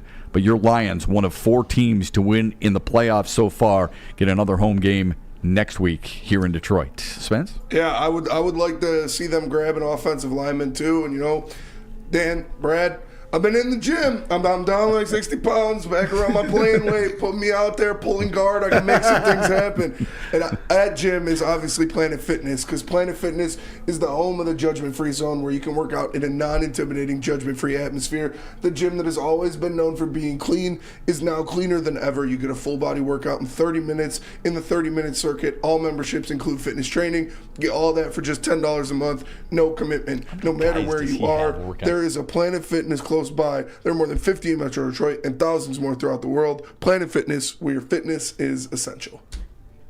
Savor the heart of home at Big Boy with our all-new Down Home Comfort dishes. Feast on home-style goodness with our Southern Comfort Chicken Bowl, veal parmigiana, and apple pie hotcakes. The Down Home delight doesn't stop there. Potato pancakes are back. Dive into the richness of our perfectly crafted potatoes with our classic potato pancakes and our stuffed potato pancakes. Top off your meal with our new gingerbread shake, a seamless blend of creamy vanilla and sweet gingerbread flavors. Nothing beats the comforting taste of Down Home cooking. Enjoy every bite, only at Big Boy.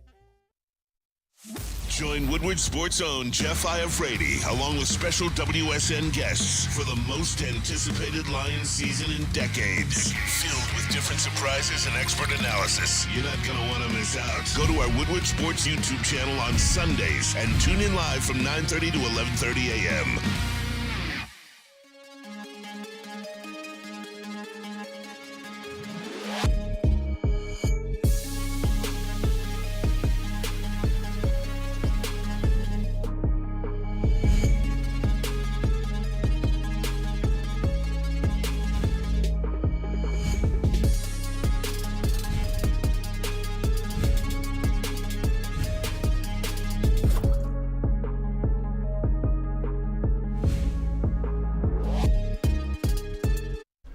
What happens when you run a great business for over 50 years? You expand and offer more products to more people. That is exactly what Les Stanford did with Les Stanford Buick GMC. That's where I got my car. I love my Blazer. Shout out to everybody at Les Stanford that hooked me up.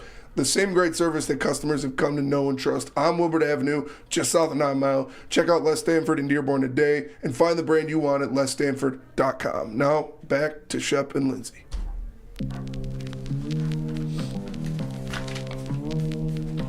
You know, it wasn't long ago It was 2021. It was late September. And Calvin Johnson was being introduced at Ford Field. And people booed Sheila Fordham. Yes. And Lions fans. Yeah, I remember that moment saying, who thought that was a good idea? That a team that is losing, okay, struggling, right, finding its way, with the history that team had, and thought, you know what, she should talk about Calvin Johnson, who has talked negatively about the franchise and the relationship. Didn't think it was a wise PR move at all. However, one thing that has been neglected, I think, in this, and maybe I'm a little too narrow in my thinking, what has been neglected is her leadership, her ownership. Yeah. The best owners, Lindsey can speak to this better than I can, but I think the best owners are the ones who hire their people and let them do their jobs. Yeah, absolutely. That's not just in sports either, by the way. That's Chad Johnson, right? Right. Why is he a good owner of Lady Jane's and Woodward Sports? And I'm not saying that as a plug. I'm saying it because he's hired the right people and said, do your job. If you don't do your job well, you're gone. Exactly. But do your job. That's the reason I pay you.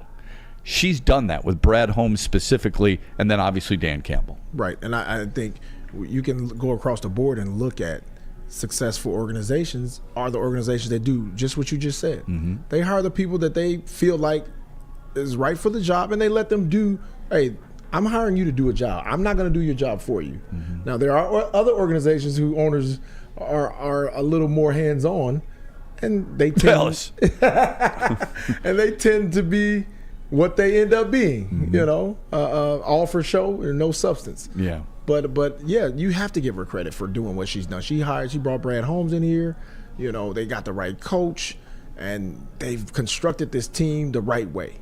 She's done it's a Seinfeld episode, man. She's done the opposite of what her father had done before. I'll be honest with you. I didn't think it was possible unless Bill Ford Jr. was in charge. I give Sheila a ton of credit because she faced criticism when she first took over, because everybody was like, you're not going to do this in the same way, same old Lions. Well, the name was a negative. Exactly. And let's face it, people are like, what does she know about football? Right. Because they didn't know her. Right. They didn't know how involved she was. Right. Okay? I'm not saying you have to be a savant about the sport, but you have to be a smart business person first and foremost. Exactly. Okay? And she has done a hell of a job, and she deserves a lot of credit. Yep. She has stayed out of that limelight, unlike Jerry Jones, for example, unlike Robert Kraft, for example. She has allowed her people to do what they do best. She has rewarded them, and rightfully so, and now we're reaping the rewards of the same thing. So it's pretty cool. Look, you played for an owner who was like that. Bill Davidson was a hell of an owner. Why? Yes. He stayed out the way. He let whoever his general manager was do what you're supposed to do. Yep. Right? Absolutely. Players sense that, you think? Definitely. Okay. Because especially nowadays, you know how it's so much information out here now, and it's so many ways to find out who's the owner, who's what they're doing. Mm-hmm. And a lot of these people want to be visible now.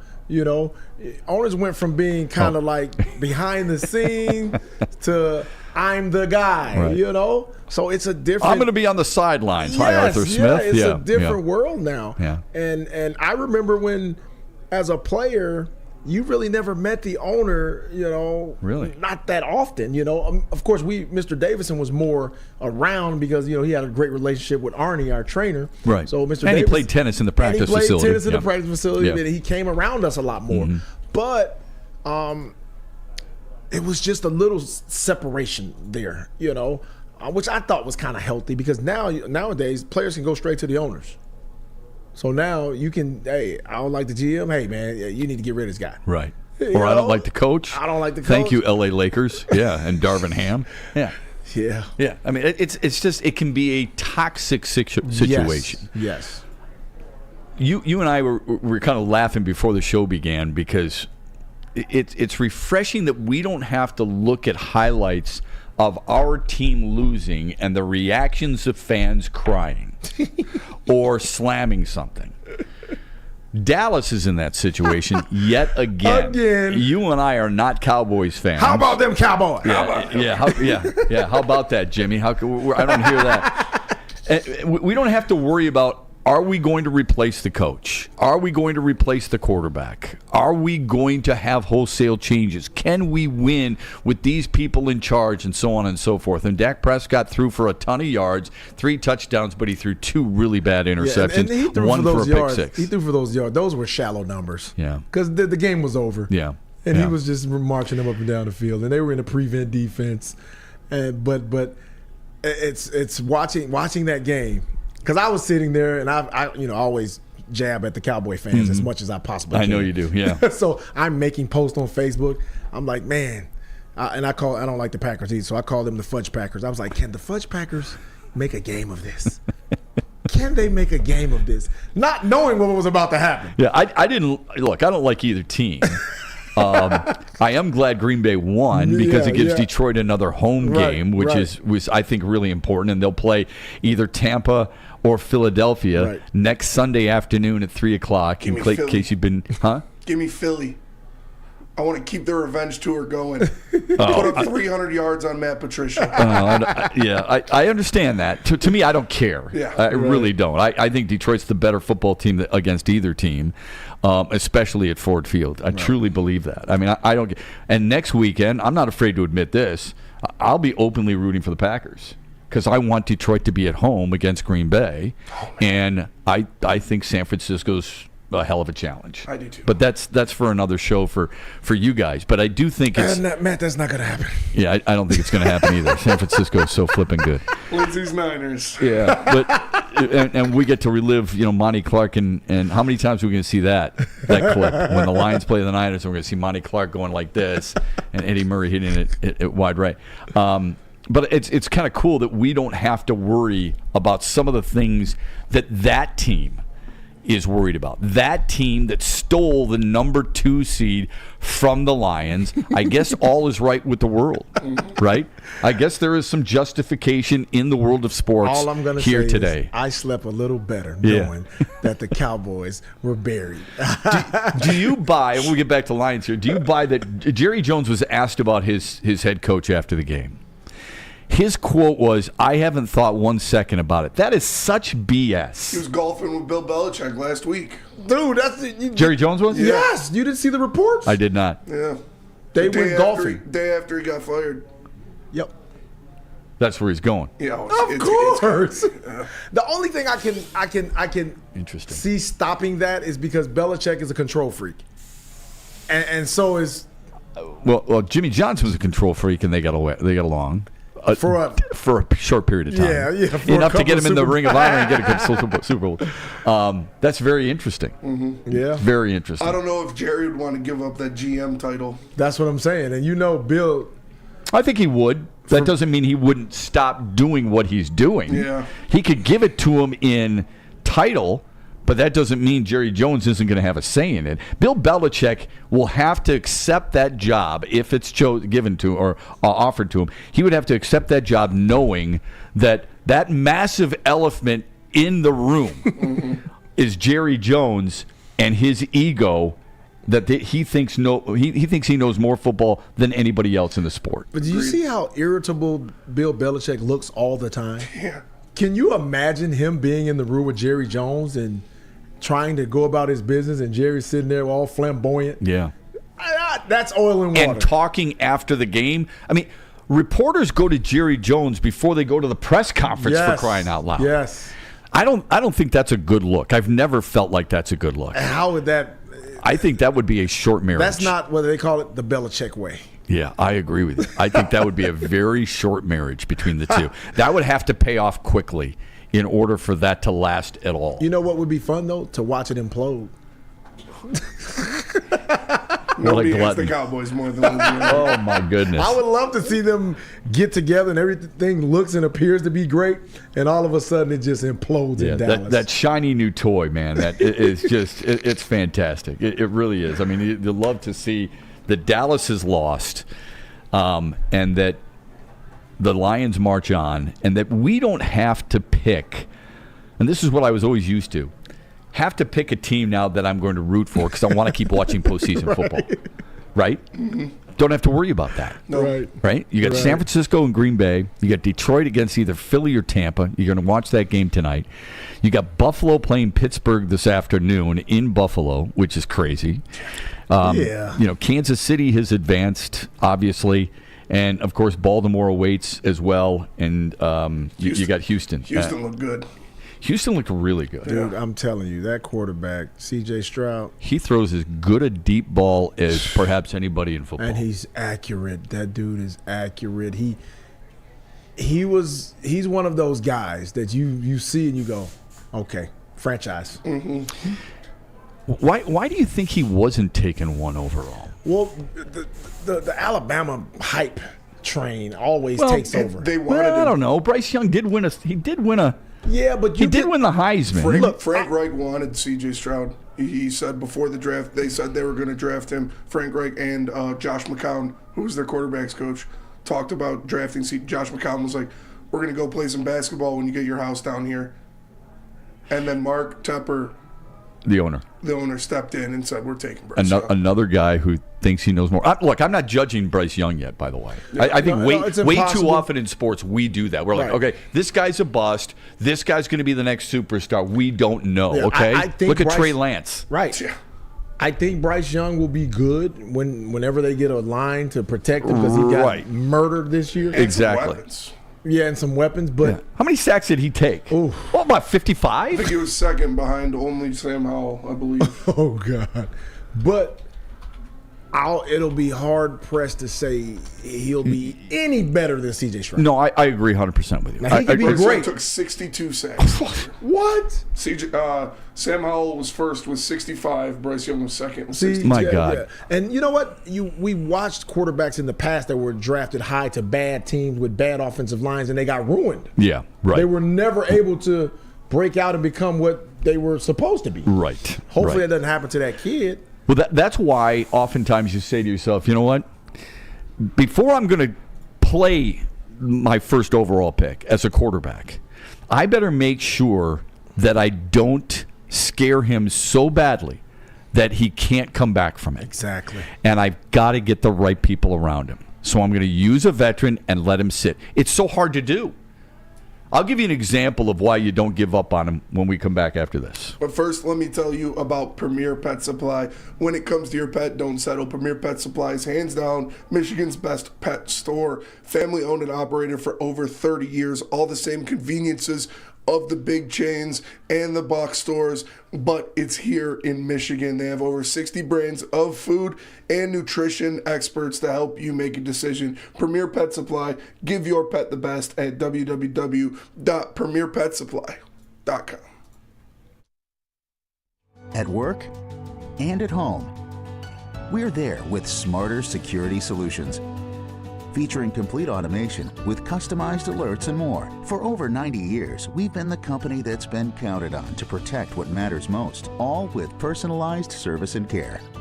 Right now, for a limited time, receive a free video device plus free installation with a new home system. Guardian Alarm. We protect Michigan. Now, coming to Woodward Sports, Woodward and Main Street, the Woodward Sports Network Detroit Lions show. Let's go! Catch Gabrielle D. Phillips, Matt Broder, and Terry Foster for all the latest news on your Detroit Lions every week. Only on the Woodward Sports Network YouTube channel and woodwardsports.com. Woodward Sports' own Tom Mazaway and Sam Stick Day will be hosting our Lions postgame show after every Lions game all season long. Tune into the Woodward Sports YouTube channel for his hot off the press takes, game analysis, and Kool-Aid sipping celebrations. You won't want to miss it. Join Maz, Stick, and special guests each week immediately following every Lions game, exclusively on the WSN YouTube channel. Just in time for football, Glorious Cannabis is dropping a new ice water bubble hash infused pre-rolled called Honolulu Blue. It smells so good. It's like the whiff of the first playoff win in 31 years, and man, does that smell sweet. It's a gassy, aggressive strain in honor of Detroit football. If you haven't had one of these ice water pre-rolls, you are missing out. So smooth. Find them at Dispo Dispensary for 25% off. Check out online at gloriouscanna.com. Now, back to Matt Shepard and Lindsey Hunter.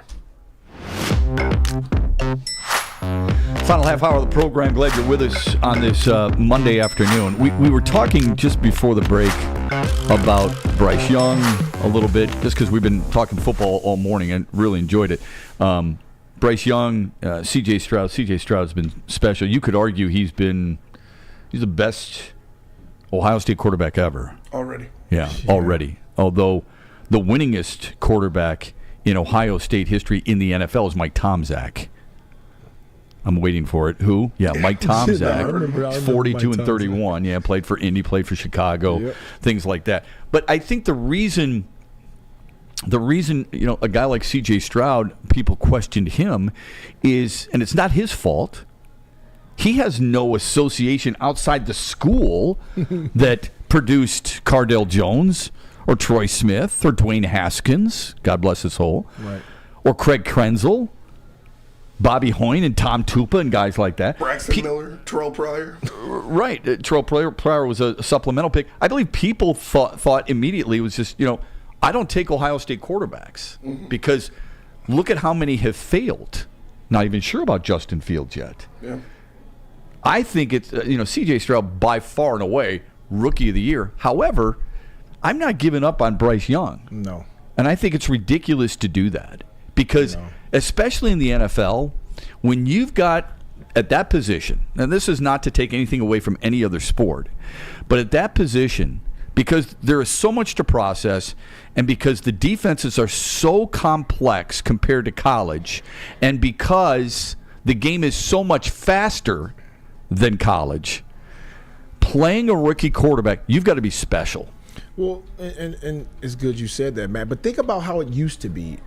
When I was growing up, when because everybody knew the top quarterbacks who's going to be drafted. Right. You were looking for those guys to be in the NFL. None of those guys played right away. No. They would sit. Dan Marino Always. sat behind David Woodley. Yeah. Right. All those guys would sit. No rookie quarterback would play. They would sit him, and that was the norm. Right. Now it's like, no, we're drafting you to start now, and we're going to start because of the salary cap. Hey, we need that quarterback rookie contract so we can build this team, and not have to pay a quarterback like 100%. Well said. And that's caused these problems with missing on quarterbacks because they've, a lot of them are thrown out too soon. Agreed. The good thing about Jordan Love is he sat behind Aaron Rodgers. Right. Yeah. And now he almost looks like Aaron Rodgers. It's scary. Yeah. I'll tell you what, I knew C.J. Stroud was going to be special. I picked the Texans to go worst to first this year, and I knew C.J. Stroud was going to be special. I loved the pieces they put around him. The draft and the free agency they had this year was fantastic. But I'm with you, Shep. Bryce Young got sacked 62 times. His best receiver was a 40-year-old Adam Thielen, right, and his best running back is Chuba Hubbard. And he had to deal with a coaching change. Yes. Okay. And again, we're not making excuses for the young man. It's not like I would have necessarily taken him first overall. I can't say that I would have. I can't say that I would have taken C.J. Stroud either. All I'm saying is you don't give up on young, talented players so quickly. Right. And fortunately for him, he's in a market, nothing against Charlotte, North Carolina. It's a beautiful area. But it's just not a massive amount of pressure on him. Right. You know what I mean? Right. Justin Fields is a little different. Chicago, Totally different. That's a hell of a challenge right there. Daniel Jones in New York, that's a hell of a challenge. Those things are a little different. What he's experiencing, he might be in the right place just from that standpoint alone. Right. Right? Right. But I wouldn't give up on him. Look, this is different. You don't always know what you're going to have, but I remember, I think one of the greatest athletes that I'm watching right now is a guy by the name of Connor McDavid. Have you ever seen him play? He's unbelievable, right? He's the best skater I've ever seen in my life. He's probably the fastest guy I've ever seen in my life. His hands are ridiculous. And he's big. He's big, he's fast, he's strong. I think he's one of the greatest hockey players I've ever seen. He was drafted first overall. He didn't win the Rookie of the Year. Okay? I mean, I think a lot of people forget that. Right. Artemi Panarin won Rookie of the Year. Connor McDavid didn't finish second. Currently, the Red Wings, at the time he was a Flyer, Shane Gostisbehere finished second. Yep. McDavid finished third. Who would you want right now on your team? I want Connor McDavid. He's a franchise player. I'm not saying people were going to give up on him. He was injured early in his career. All I'm saying is you've got to – the hardest thing for a fan base in any sport in any city is the P word, patience. Well, but that's been thrown out the window. Like we talked about, now they want – You lived through it. Yes. They want young guys to produce right now. Oh, we're drafting you this high, or we're drafting you. You're on the field, right, or you're on the court. You know, and just like you said, look at a lot of these draft picks. You look at where some guys were drafted and look at who would you have taken now. You know, we always go back and do, let's redraft. I love that. Yeah. You know? Yeah. Would Luka fall that far? Yeah, exactly. Exactly. Would you take Trae Young over Luka right now? No. Absolutely not. Exactly. But it's not like Trae Young's a bad player. No, Trae Young's great. I really but like he's not him. Luka. No. Who saw it coming? Giannis Antetokounmpo. Dude, Special player. He's one of the best players I've ever seen in my life. He, like you said, he didn't play as a rookie. No, he was supposed to go to the G League. Yeah. People thought he was a G League player. Right. He's the best, arguably, best player on the planet right now. I actually got to speak with David Griffin in one of my sports journalism classes at MSU. We spoke with David Griffin, and I asked him, I was like, you know, you had some luck in the draft, getting the first pick a lot. The Anthony Bennett pick. You took Anthony Bennett #1 overall with players like Giannis, Rudy Gobert, Klay Thompson in that draft, and he looks at me, he says, if anybody tells you that they knew what Giannis would have been, they're lying to you. Yeah. Absolutely. I completely understand that. Yeah. It's easy for us to sit, and I'm not saying Anthony Bennett should have been the #1 pick, okay? Right. But it's easy for us to sit there and go, well, you know what? This is what you should have done. Right. Well, think years about this. afterwards. Think about this. What pick was Jokic? He's a second rounder during a Quesarito commercial. Didn't even get shown up. Oh, I thought he was like 15th overall or something like that. No. Wow. Okay. Second round pick. Okay. The best player on the planet. Yeah. Well, you go back to that. You go. I would say. I still think Antetokounmpo is better personally, but Jokic does some stuff. Did you see that pass the other day behind? It's crazy. You brought up Anthony Bennett. You look at that. Victor Oladipo was second. I called games when Victor Oladipo was in Indiana. That dude's a freak of an athlete. No, I thought that transition. I thought he was unbelievable. You can't get mad at that pick, right? Because had not for his injuries, he probably still would be one of those guys, right? Right. You know, max player. Yeah. So when people bring those things up, you've got to go deeper than that, because Milwaukee took Antetokounmpo at 15. All right. Kelly Olynyk went before him too, you know. Yep. Trey Burke went before him too, you know. Cody Zeller went before him too, you know. Alex Len went before him too, you know. It's not like Cleveland was the only team that missed. Right. There were a lot of teams that missed. I thought Ben McLemore, when he played at Kansas, was a big miss. Really good player. A lot of GMs loved him. But you know what? Sacramento takes him. And the culture in Sacramento was toxic and poisonous, primarily DeMarcus Cousins, but brutal, right? Wrong place to go, probably never really recovered. Right. Steven Adams, he's a decent role player, isn't he? Yeah. Right. Taken before Giannis Antetokounmpo. So we can do that just about with every player who we look at, and we're like, man, that guy's incredible. That guy's incredible. Where was he drafted? Why were all those guys taken ahead of him? Well, think about where Trey Lance was drafted. Yeah. And who was drafted after him? Right. Well, look, Patrick Mahomes. That's my point. Who's seriously? What are you doing? I mean, Mitch Trubisky. Come on. But it just happens. That's why when I see when we talk about especially quarterbacks, so we get it back to quarterback. You see them play at the collegiate level. I don't care if it's Drake May at North Carolina right now. I don't care if it's Caleb Williams at USC, whomever, J.J. McCarthy at Michigan. Do you really know? Honestly, is there a guy that you've ever seen at the collegiate level and said, absolutely? Peyton Manning. Yeah, he was a no. So for me, it was Peyton Manning. I didn't like Ryan Leaf. I didn't know Tom Brady. None of us knew Tom Brady was going to be that good. Right. It's not John Elway at Stanford. Yeah, I believed in him. Andrew Luck was can't miss. I watched him a little bit at Stanford. I can't say I watched a lot of his games. I didn't think he was going to be that good. I didn't think. Josh Allen at Wyoming, I watched. There's no way I thought Josh Allen would be as good as he is right now. That's what a lot of people say. No way. Yeah.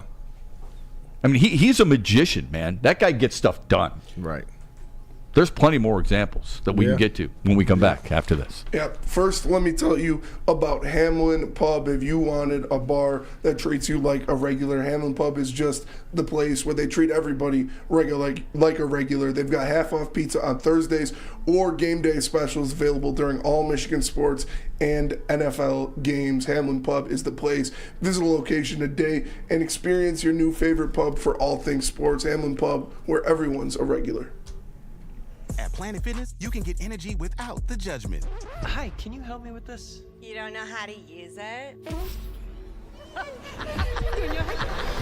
This is better. Join now through January 12th for just 24 cents down, $10 a month. Never intimidating. Always free fitness training and equipment for every workout. Join today during the Big Fitness Energy Sale for 24 cents down, $10 a month. Cancel anytime. Deal ends Friday, January 12th. Over 50 Metro Detroit locations.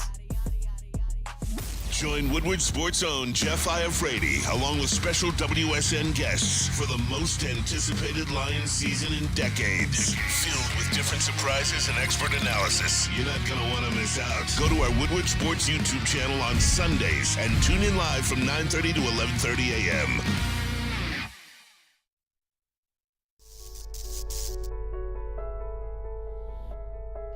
We've just received word. The world's cannabis supply has vanished. The public is outraged and has taken to the streets in response to this tragedy. The individual responsible acted alone, and we can only hope they will make things right soon.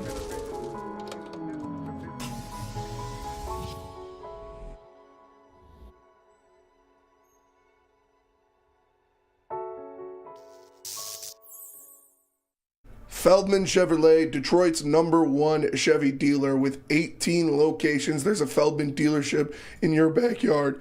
Visit feldmanauto.com to find the nearest location to you. Since 1996, Feldman Automotive has been driven to provide fast, convenient, and first-class car buying experience. It's called the Feldman Advantage, and of course, you guys can catch Woodward Sports live from Feldman Chevrolet of Novi every other Monday. Feldman Chevrolet, Michigan's number one Chevy dealer. Now, back to Lindsey and Shep. How late were you up watching the game and celebrating with friends? I left the studio at 4 a.m. Shower yet? I did. Nice. I went home. That's why you're feeling fresh. Went right out. Woke up at Way to be an animal, Spencer. Way to be an animal. Dude, I closed. Mike, how about you? It was about like 2 a.m. 2 a.m., all right. Yeah, I couldn't fall asleep. So Lindsey's sandwiched in between the two of you. Dude. We got a 2 a.m. Mike, 3 a.m. Lindsey, Yes. 4 a.m. Spencer. Yep, I'm 3. Then I got up at 6:30. I had trained my buddy's kid at 7. Oh, we were in the gym at 7 this morning. Oh, God love Me you. and Tad and Aiden. Oh, And, my goodness. I left there and came straight. The gym is going to be tough tonight after I finish heavyweights. It's going to be a tough one. So I didn't stay up nearly as late as you guys. I was able to get to the gym earlier this morning, but it is funny because I did see somebody at the gym, and it was a couple weeks ago after they lost to Dallas. I remember the guy. I overheard him talking to somebody. He's like, "We got to get rid of Goff. We got to move on. We got to have somebody else." And I thought to myself, I'm not going to jump into the conversation. It's not my conversation. But I thought to myself, the guy delivers the first divisional playoff in 30 years, and you want to move on. I saw the same guy today, and I felt like going up to him and saying, "Hey, man, How you like him now? But I didn't. You know, I don't want to be that pot stirrer. But it's pretty interesting. You and I were talking during the break. It's amazing what you see when you, because we were talking about Bryce Young. It's amazing what you see going from one level to the next. Yes. That's why I always found it hilarious when people would say, you know, that LSU team led by Joe Burrow or that Alabama team or that Georgia team, they could beat the worst NFL team. No, they couldn't. They would get smash-mouthed by the NFL team. Like steamrolled, piss-pounded and moved on. Yes. Right? Easily. When you went from college to 10th overall, I think you were 10th overall, every day, not just in practice, but I would guess every night when you're playing, you know, the schedule's twice as long. Yes. So that's one thing. The travel is ridiculous. Crazy. And lastly, the talent is beyond what you could possibly comprehend going into the league. And I bet you there's guys that you were up against, you're going, I don't even know who this dude is. And he's really flipping good. Dude, listen. The first time I played against, God, what's the guard at Cleveland? Little white guard, man. Jason Williams? No. Mark Price? Mark Price. Jason Williams. That guy was something else, man. Anyway, Mark Price could shoot. Played at Georgia Tech. Mark Price really good. could play. Yeah. And I'm a rookie. And I'm sitting on the bench watching this dude just shred us. I was like, this dude. Who is this guy? Who the hell is this? Yeah. I know Brad Doherty, but I don't know who the hell Mark Price is. And so Isaiah comes to the sideline and was like, put Lindsey in. You guard Mark. I'm like, what? Guard who? And it was amazing how well he could shoot, how clever he was, how he could use pick and roll. I'd never seen nothing like it. You know, I've seen good guards. Isaiah was my idol. And I watched Mark Price, but when you got out there on the court, you didn't realize how quick he was. And I was like, whoa. And I was lightning fast. And you were, right. And I'm looking at this kid like, dude, this dude is. I went home and called my dad. I was like, Dad, Mark Price is one of the best guards I've ever seen in my life. Wow, that's funny. And he was amazing. Yeah. I mean, so it is a learning experience. You know, I know it's a cliche that a lot of you athletes have said before. It's like, you know, you take it one game at a time, and it's you know, you just move on, you learn, and you move. It really is. Every single night, you're learning something. Yes. You know, and the guys are so much bigger than what you see on television. Yeah. Television doesn't do it justice. No. I remember the two things that stick with me about this topic is one, the Brian Scalabrine quote, where he talked to the haters. He says, I'm closer to LeBron than you are to me. And then two, the size thing. My dad used to get tickets from he was a mailman, and he had a doctor on his route that had tickets 2 rows behind the Pistons bench, early 2000s Pistons. Yeah. And we went there, and we saw Kobe and Shaq. And I was 10 feet away from Shaq. And I was like, oh my God. Like, this man is insane. He's the largest human being. I remember walking out of Staples Center after calling a Pistons-Lakers game, and I happened to be walking next to him. And I didn't engage in any conversation, but I did say to myself, he is a massive human being, number one. But number two, he could literally do whatever the hell he wanted. How do you handle a person like that? He is so massive. There's two guys that really stick out to me. Him and there's a defensive tackle by the name of Haloti Ngata. Yes, okay? I remember him. Haloti Ngata, like, his body is like that wall, right? If you get some jiu-jitsu guy trying to do one of those, right, he would break his elbow because Haloti Ngata was so big and so dense. His body was so thick, right? Those two people make me just shake my head and say, what do you do over a person like that? Dude, I'm going to tell you, I went to the Spurs game. They came here to play the Pistons because I just wanted to see Wembanyama. When I went out and sat on press row, and I watched him just warm up and stuff. And I looked at our team, and I looked back at him. He towered over everybody. Yeah. Like it didn't look real. It Right. looked, you know how those people put those long leg stilts on? Dude, that's what he looked like. And I was in awe. I was like, he makes Giannis look small on the court. Yes. Well, wait a minute. Tall. Yeah. Wembanyama's really tall. That's He's what I'm not saying. real thick. Not though. yet. Like Shaq was. Yeah. Right? But Matt, listen. So I'm watching him, and I'm watching. He's doing his little workouts, and he's moving. He's moving like he's 6 feet. Yeah. Like the way his body moves, the Yeah. fluidity of his body. Most bigs lumber in some way or shape. Right. There's none of that with him. So I'm sitting there, and I'm like, holy. I said, if people better start winning championships now, because in 3 years, when he starts getting his man body, And when they get guys around him. I don't even know if he'll need guys around him. Oh, but people are going to want to go play with him. Yes. Right? You know who he reminded me initially, physique-wise, of Ralph Sampson. Yes. When Ralph Sampson But he's came out of taller. Virginia. And he's a hell of a lot more athletic than Ralph Sampson. If Ralph Sampson had Akeem Olajuwon's athleticism, like I Yes. think Akeem Olajuwon's one of the most underrated big men he's of a all freak. time. And his footwork, his shot, if you've never seen him, go to YouTube. He's a gorgeous basketball player. Right. Loved watching him play. Wembanyama, I thought to myself, come on, there's a lot of hype. No. He's legit. Matt, he had a triple dub Yeah. in 15, 16 minutes. Yeah. And this is when I walked out. No, this is against the Pistons. Yeah, that's still impressive. Yeah, it's still impressive. This is the play. I walked to the back after I watched him do this. He went up to set a pick. He rolled to the rim. The guard threw the ball up. It was a bad pass. He jumped over our guy, tipped it to himself, caught it, and dunked it backwards without looking. Boom! That's I got up out of my ridiculous. seat. I was like, Yeah. I'm going to the back. Yeah. I was like, this is crazy. That's cartoon stuff. It really is. I mean, some of the things that those guys do, it feels like it's a video game, Right. and they're getting it done. But I've said this forever, and I said this to Lindsey during the break.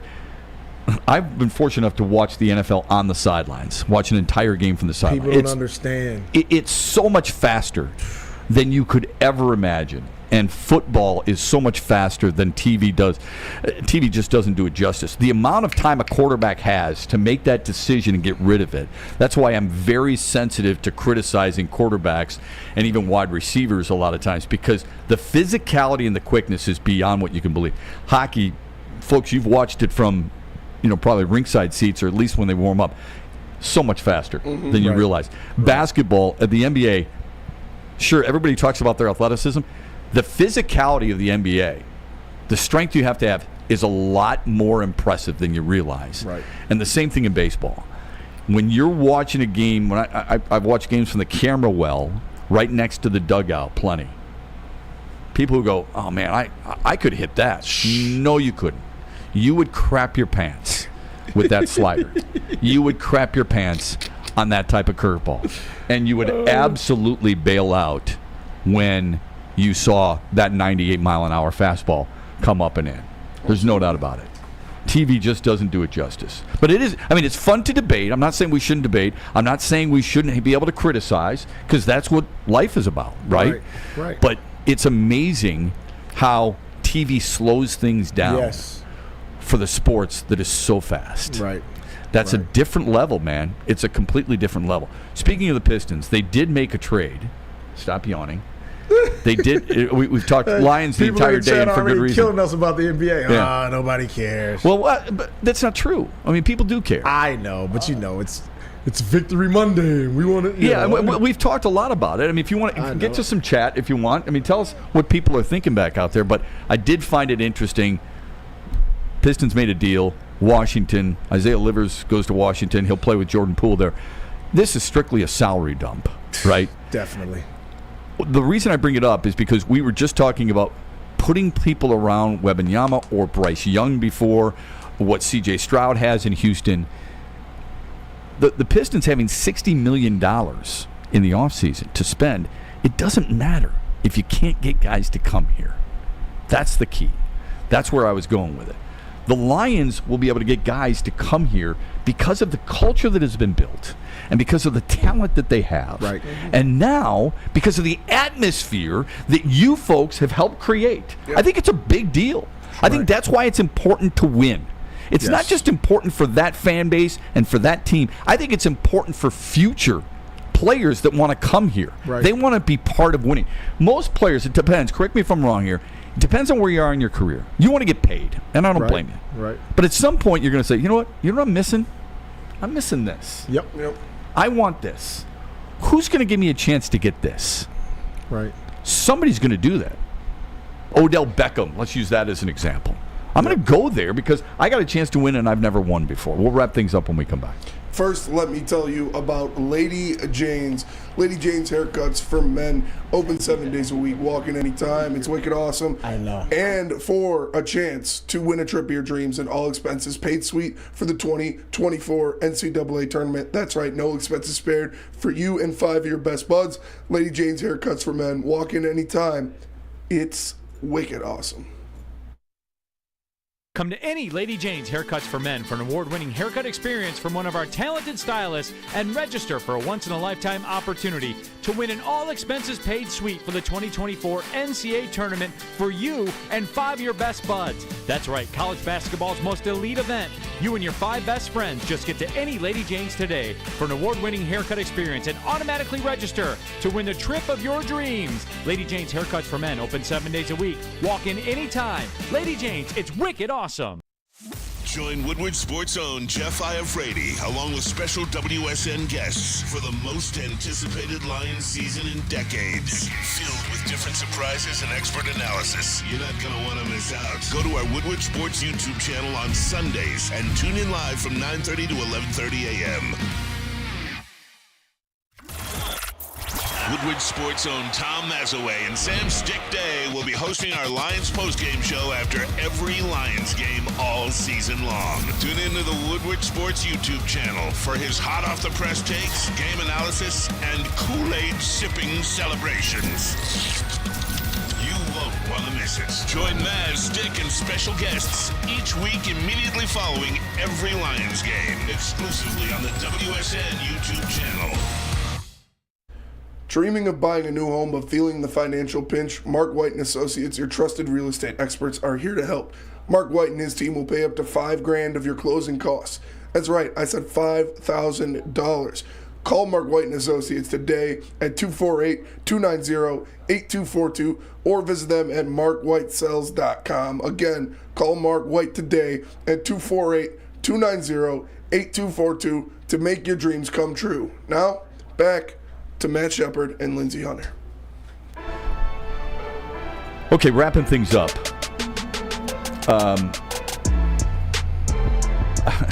Lindsey and I have so much fun talking with Lindsey in the break. Sometimes I'll be honest with you, I forget where we left off regarding the Lions. Right. Well, we were going to get to some chat. Was there something on the chat that we wanted to bring up from some folks who are pumped up and ready to go? Excited for another playoff? Right. I think an interesting thing for me is the debate about. I'm always intrigued with the debate about Goff's extension. Yeah. Or because a lot of people don't think. Some people get caught up in, well, he shouldn't get paid. I'm like, dude, the market is going to dictate what he gets paid. Right. I don't care what you think or how you think he's performed so far. Mm-hmm. He has done enough to deserve to get paid. Here's what I ask people. If he hasn't done enough for you, what does he have to do? Right. You know what the answer is. Yeah, win a Super Bowl. Win a Super Bowl. I said, well, the season's not over yet. Right. So you don't have to extend him if you don't want to. I'm not saying I would. You don't have to extend him if you don't want to. And you could, but you know what you could do? You could franchise him. That's going to cost a lot of money. It's going to cost a lot. Personally, this is just my personal feeling. I wouldn't extend him to a long-term deal. Right. Okay? I like him. I think he's good. I think he's better than good. I think he's damn good. I think quarterbacks are hard to find. Very. Ask general managers. Ask them. You like your quarterback? They'll tell you, if I don't have a quarterback, I spend all my waking hours trying to find one. I think Jared Goff's good enough to win with. Right. I think he's proven that. Right. I would ask you this, or anybody this. Give me the top 10 quarterbacks in football. This is the greatest. This is a constant debate, right? This is the greatest debate ever. People always want to talk about top 10 quarterbacks. How many great quarterbacks are there? Very few. There's very few great quarterbacks. Don't tell me there's a lot. There's not. There's not that many in the world, for crying out loud. Who's the guy that you look at and say, got to have him? Besides Patrick Mahomes, tell me the guy you got to have. Because you just beat a guy who won a Super Bowl and is pretty damn good. Right. Dak Prescott, really good during the regular season, for the most part, right? Dallas doesn't want him right now. Tua Tagovailoa, pretty good player, right? Oh, without Tyreek Hill, how good is he? Would you take him over Jared Goff? No. People don't believe in Brock Purdy. Josh Allen turns it over too often. So does Jalen Hurts. You could find something wrong with every quarterback out there. Yeah. So I want to know who the guy is, and please don't say C.J. Stroud, because I like him. We just got done talking about him. He's a rookie. Yeah. You don't know yet. Right. All right? So just tell me who it is. People said Andrew Jones says Lamar Jackson. Fair enough. That's a good one. Yeah. Very good one. Very good one. Thank you for that. What's the guy in Cincinnati? Joe Burrow. Joe Burrow. Absolutely. Stud. Yeah. Love him. Anybody else? No, that's about it. Yeah. There's not many. Think about it. Not many. It's really hard. Chicago, they're still wondering, aren't they? Minnesota, they're still wondering, aren't they? Philadelphia, even though Jalen Hurts got him to a Super Bowl, people are questioning in Philadelphia this year. Dak Prescott, huge question mark. Always Giants feel like they made a mistake with Daniel Jones. Up and down the AFC, outside of Patrick Mahomes, there's not many guys. No. That's the reason you say the market will dictate it. Would you take Josh Allen over him? I mean, I would personally, but I'm saying people are nitpicking that he's got 18 turnovers. He turns that thing over, though. Yeah. We're going to turn things over a little bit later on. Have a great rest of your afternoon. Lindsey, thanks. Great stuff as always. Our thanks to Mike Gentry. Our thanks to Spencer Raxter. But most of all, thanks to you and your input. We'll see you back here. Woodward Sports. Have a great day, everybody. Peace.